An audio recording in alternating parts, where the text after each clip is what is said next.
日本秋叶原的旁边有这么一家店，一家很异类的拉面店，好辣，但它从早到晚都在排队，就是鬼金棒。很多来日本的朋友可能吃过，他们家真的很辣，就是伊兰的那个20倍辣，在他面前可能就是微辣。还有营销号说它是全世界最辣拉面，我说啊，无语。所以我们今天就来挑战一下，为什么2023年了还有人挑战这种东西？没话说，可以不更新。糟了，他家有很多分店，但我们来的是本店，真的很多老外。那其实我们也是老外，我从来没点过加辣版，今天就挑战这个。他们家真的是非常的挤，巨挤无比挤，店里有点千与千寻开场那个意思了，整整齐齐一起缩面，我感觉我们都要来了。它上面的那一瞬间，还有点漫画照进现实的感觉，红的发亮的汤底，上面还铺了一层海椒面，我从2块叉烧，无论放在什么店都是相当炸裂的存在。他家的豆芽和料都是现炒的，主要他就是在我面前炒。这是我旁边美女点的致死量的香菜。成都人只要看到这种红油色啊，他的唾液会不停的分泌。有些人吃面是先喝汤，有些人是先吃面。我先吃玉米笋，你拍短视频的就是要跟别人不一样是吧？好辣，就算再辣，我们也要吃一口汤。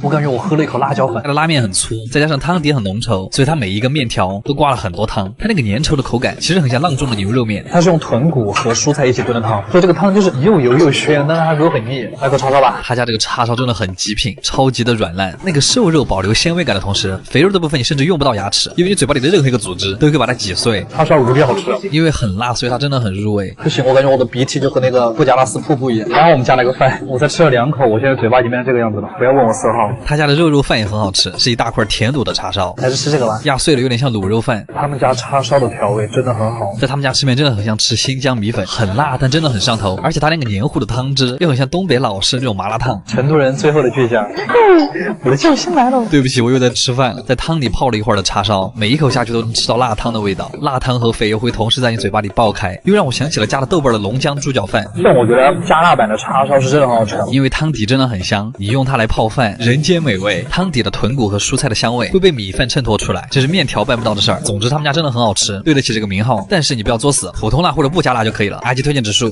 8分。烧鸟其实已经成了我在日本的家常便饭，但是这次回国之后我就很好奇，这不就个烤鸡肉串吗？国内的店说不定比日本做的还好，我就去问了我在上海的日本朋友，才选了今天这家店。真的不愧是上海，改良之后的烧鸟原来可以这么好吃。这几天吃胖的真的很多，但是我们又到了吃烧鸟的日子。他家在新天地，我对上海其实不是很熟，但它有一点像日本的银座，好高级啊！店里的氛围真的很高级。直接开始吧。新鲜的生蚝吃起来就很像果冻，就那种生蚝淡淡的甜，它还有一点点苹果醋的味道，很开胃。吃不来生蚝的人吃这个也很开心。这个菜它真的是蚂蚁啊，据说是来自长白山的蚂蚁。长见识，第一次吃蚂蚁，口感其实比较像蟾蜍或者蚂蚱，那个 Q 弹的鱿鱼配上冻醋，里面还有一点点海胆，就这一口蛋白质直接拉满。但其实你尝不到什么特别的味道，主要还是那个鱿鱼的味道特别香。鲍鱼的肝永远都是一种神奇的食材，茶苦中带着一点回甘，就像是用比较青涩的梅子做的梅子酱的感觉，还是挺香的。我觉得刺身里面最喜欢的还是大腹，你空口吃都能吃到金枪鱼脂肪里的甜味，还有一种鱼肉的奶香，这个吃起来像橘子味的钵仔糕，刺身的口感橘子的果香。把刺身作为前菜，你真的会越吃越饿。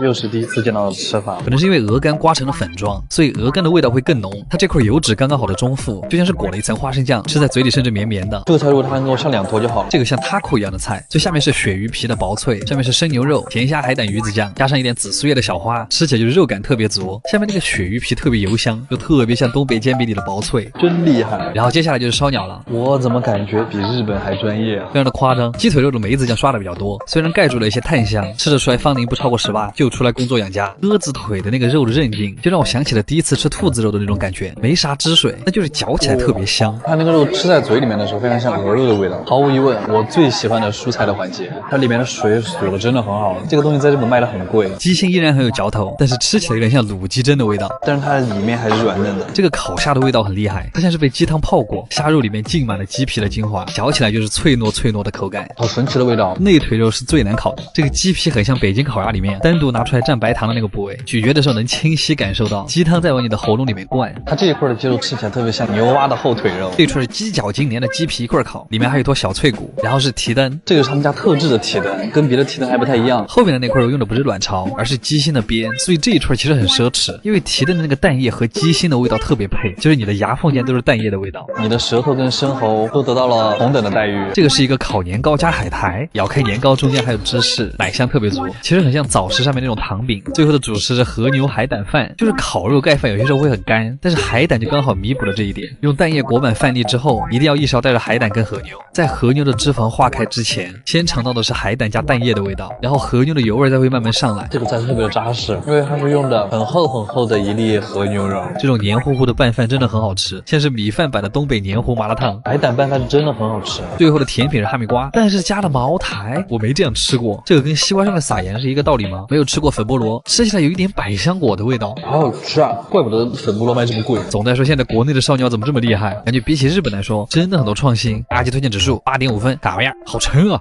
在日本待了4年，至今没有找到比国内肯德基好吃的汉堡。这一次回国本来准备了很多餐厅，结果走到肯德基门口我就不行了。哇！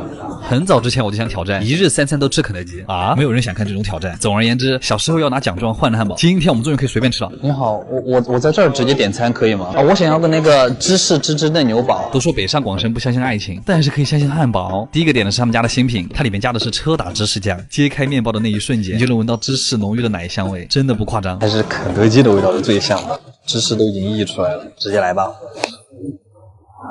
这一次里面是2片很厚的牛肉饼，再配上那种融化到流下来的芝士，这一口真的很有分量。哇，真的绝了！不是这种10块钱出头的汉堡，肉饼怎么这么嫩？它肉里全是汁水。这一次的肉饼可能是我在肯德基吃过最好的一次肉饼。一个汉堡根本不过瘾。这个是芝芝双层嫩牛汉堡，它这个有2种口味，一个是经典美式，一个是烟熏辣椒。这个也是双层肉饼，和刚才的一样，它的肉饼也是很嫩的那种。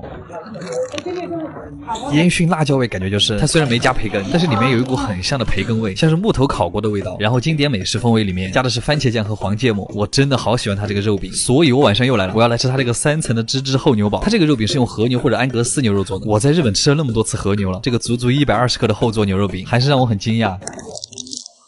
3层牛肉饼爆浆的油脂，加上培根的香气，还有酸黄瓜的脆爽，真材实料就是不一样。可能在日本100-200一个的汉堡吃多了，回国碰到肯德基这种连续7天全场牛堡立减10元的活动，真的想连续1周都吃汉堡，10块钱出头就能吃到多汁双层的牛肉汉堡，20块钱出头就能吃到和牛或者安格斯的厚牛堡，所以还是很羡慕北上广深的。不仅这7天能够12块吃到芝士芝芝嫩牛堡，而且以后还会常驻，随时都能吃到了。这次肯德基实是把性价比拿捏了。总的来说，这次的3个汉堡都很好吃，回国真爽。阿基推荐指数9分，嘎巴样。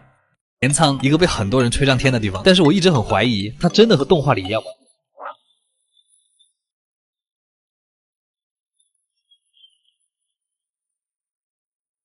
想要去镰仓这个地方真的很简单，从东京坐电车过去只需要1个小时，而且路上的风景真的很日本。毕竟它的电车是在海边，到了差不多8点左右，老生常谈，早饭真的很重要。这是紧贴江之电的一家餐厅，他们家有自己非常独特的吃法，但其实也不是很重要，重要的是景色。每一次列车开过来的时候，都感觉自己在印度啊，然后可以直接坐湘南单轨，主要是它很方便，它连接了镰仓的几个主要景点，比如镰仓大佛、镰仓宫，还有镰仓高校前。接着其实可以直接去江之岛，它其实还有另外一个名字叫猫猫岛，虽然岛上的猫咪数量难以确定，但是这儿的街道、庭院、咖啡馆都能看到，而且他们都不怕人，渴了可以来一根酸黄瓜，但为什么不直接喝水？岛上有很多这种茶屋，散步的时候来上一碗，真的很回血。现在的天气几乎每天都要涂防晒，但是不仓我最喜欢的2家餐厅都在七里滨这个车站。第一家的蒜蓉牛排饭，我推荐每一个来镰仓的人都试一下，这家店很便宜，它的米饭是用牛油和蒜蓉酱一起炒的，所以每颗米饭都有很饱满的蒜香。坐在海边吃牛排盖饭是我未曾想过的体验。如果你想吃清淡一点，那就一定是海边的这家 Bilos 了。如果你是第一次吃他们家的 pancake， 你可能会很吃惊，它是怎么把蛋糕做到像棉花一样的口感，配上枫糖真的很好吃。但是镰仓其实还有很多好吃的，日落的时候餐厅外面的景色更好看，和朋友一起漫步在镰仓的海滩，感受涛声亲吻黄昏的天边，海风会安抚你所有的坏情绪。阿基推荐指数8.5分，嘎巴样。